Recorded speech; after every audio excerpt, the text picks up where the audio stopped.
Et c'est dans cet agenda de prospérité et ces nouveaux partenariats que je veux évoquer le continent africain. Et je veux le faire là aussi avec beaucoup de reconnaissance pour tout le travail que vous faites et de clarté. D'abord, nous avons un agenda qui doit sortir en quelque sorte des obsessions du passé.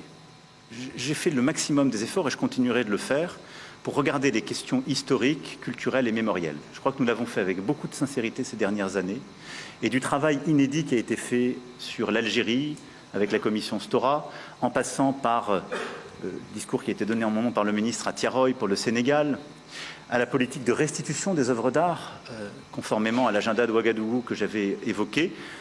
Nous avons, ces dernières années, profondément changé ce logiciel.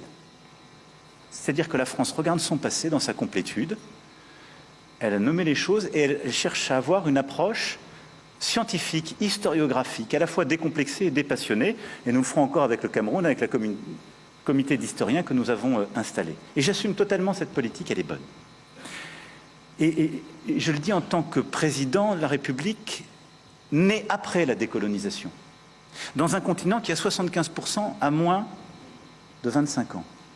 Le dialogue avec l'Afrique ne peut pas être l'otage d'un panafricanisme de bonne aloi contemporain qui utilise en quelque sorte un discours post-colonial en ayant d'ailleurs des soutiens de revers qui sont les impérialistes d'aujourd'hui. Et donc cette espèce de combination de faux intellectuels manipulant les réseaux sociaux, utilisant le désarroi d'une jeunesse et les intérêts de la Russie ou d'autres en Afrique, soyons lucides, mais n'y cédons pas. Et donc dans ce contexte-là, non, la France n'est pas en recul en Afrique, elle est simplement lucide, elle se réorganise. Je dis ça parce que quand je lis une bonne partie de notre presse et beaucoup de commentaires, les gens, en regardant avec les lunettes d'hier, disent c'est terrible, l'Afrique, on est en train de disparaître. Non, on a choisi de bouger en Afrique. On a choisi de bouger parce qu'il fallait bouger. On a regardé notre relation passée, mémorielle, culturelle, on la factualise, on l'assume, on se dit la vérité. Mais on ne cède rien à la désinformation et aux ingérences. 2, nous avions une relation sécuritaire. Elle était de deux natures en vérité. Il y a une partie, c'était notre engagement contre le terrorisme depuis 2013. On avait raison. Je crois qu'on a oublié de nous dire merci. C'est pas grave, ça viendra avec le temps. L'ingratitude, je suis bien placé pour le savoir, c'est une maladie non transmissible à l'homme. Mais je le dis pour tous les gouvernants africains qui n'ont pas eu le courage vis-à-vis de leurs opinions publiques de le porter, aucun d'entre eux ne serait aujourd'hui avec un pays souverain si l'armée française ne s'était pas déployée dans cette région. Et j'ai une pensée émue pour nos soldats qui, parfois, ont donné leur vie et pendant des années se sont battus. Nous avons bien fait. On est parti parce qu'il y a eu des coups d'État. Parce qu'on était là à la demande d'États souverains qui avaient demandé à la France de venir. À partir du moment où il y a eu des coups d'État, où les gens ont dit « notre priorité, c'est plus la lutte contre le terrorisme, c'est ceci ou cela, qu'importe », la France n'y avait plus sa place, parce que nous ne sommes pas les supplétifs de putschistes. Donc on est parti.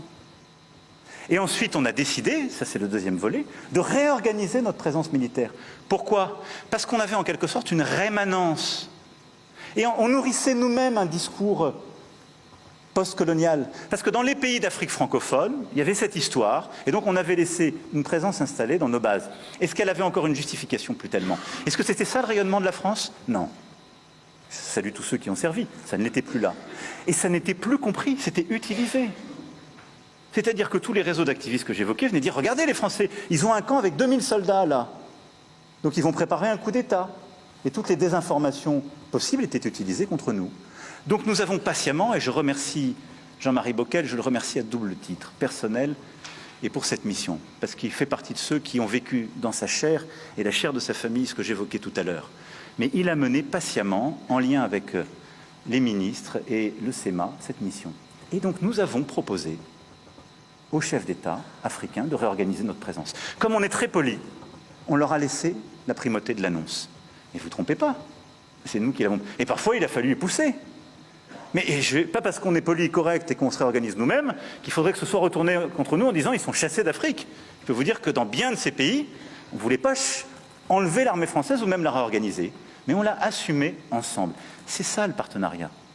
Et donc oui, nous sommes en train d'ouvrir un partenariat de sécurité et de défense nouveau, où on aura des bases stratégiques. Djibouti en fait partie, c'est pourquoi elle est d'une toute autre nature. Je l'ai évoqué devant nos militaires, elle sera pérenne, stable, parce qu'elle est régionale. Et on va demander à nos partenaires de savoir exprimer leurs besoins en termes de défense. Mais on va faire plus de formation, plus d'équipements, plus de renseignements, plus de contrats aussi dans la durée de défense. On va qualifier la menace avec eux.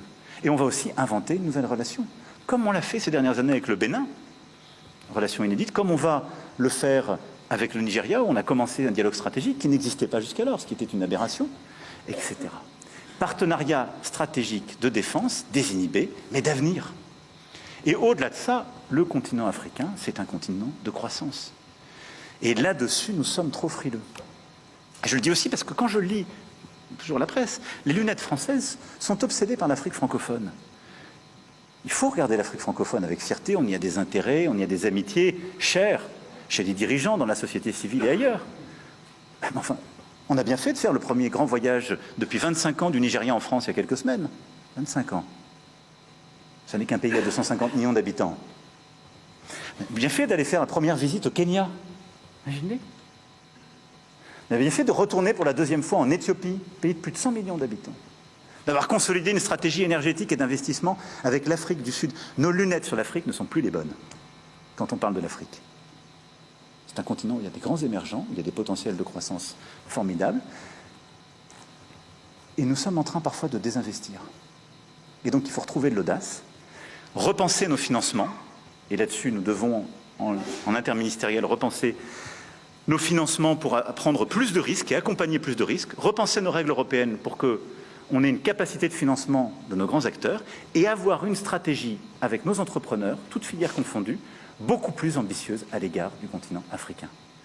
Et de la regarder comme un continent d'opportunités sur la question commerciale et économique, sur la question alimentaire et agricole, sur la question de l'innovation dans tous les domaines, sur la question artistique et culturelle, sur la question sportive, qui sont là aussi des domaines où nous avons des expertises, où on les a montrées au monde entier, en particulier avec les Jeux Olympiques et Paralympiques, et où il y a toute une stratégie export qu'on doit déployer, parce que tous les acteurs français qui ont travaillé pour nos Jeux, on veut qu'ils aillent travailler pour la Coupe d'Afrique des Nations et d'autres grandes compétitions, et que ce soit ce faisant une politique qui vienne en soutien avec ce qu'on fait en matière éducative et autres. Et donc, je vous fais confiance pour que ce logiciel qu'on a commencé à changer à Ouagadougou soit chaque fois réexpliqué, porté, assumé comme un logiciel de conquête, comme toutes les transitions. C'est difficile, parce qu'il y a des nostalgiques, parce qu'il y a des gens qui ne comprennent pas ou qui ne veulent pas comprendre, et parce qu'on bouscule des intérêts acquis.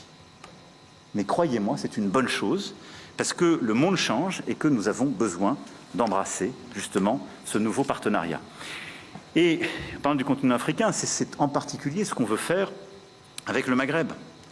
Pour moi, un des temps importants de ces derniers mois a été ce que nous avons réussi à bâtir avec Sa Majesté le roi Mohamed VI. Lors de la visite d'État, plusieurs d'entre vous m'y accompagnaient il y a quelques semaines. Nous avons construit un partenariat pour les décennies à venir totalement nouveau. Il est dans tous les domaines, il est d'une ambition inédite et il est pour moi véritablement constitutif de cette nouvelle approche. Il doit d'ailleurs être un de nos relais à l'égard d'une approche africaine réinventée. C'est-à-dire qu'on aura des projets franco-marocains sur le continent africain. Parce que c'est une autre façon aussi d'aborder ce continent et de changer le regard à l'égard de la France quand on l'aborde ensemble. Et donc le Maghreb sera aussi dans cette stratégie, pour moi au cœur d'un agenda positif, la saison Maghreb, le Fonds Maghreb, l'Académie des talents, et nous ne devons pas nous résoudre, malgré les tensions qui peuvent exister avec certains, à la nécessité d'avoir un tel agenda.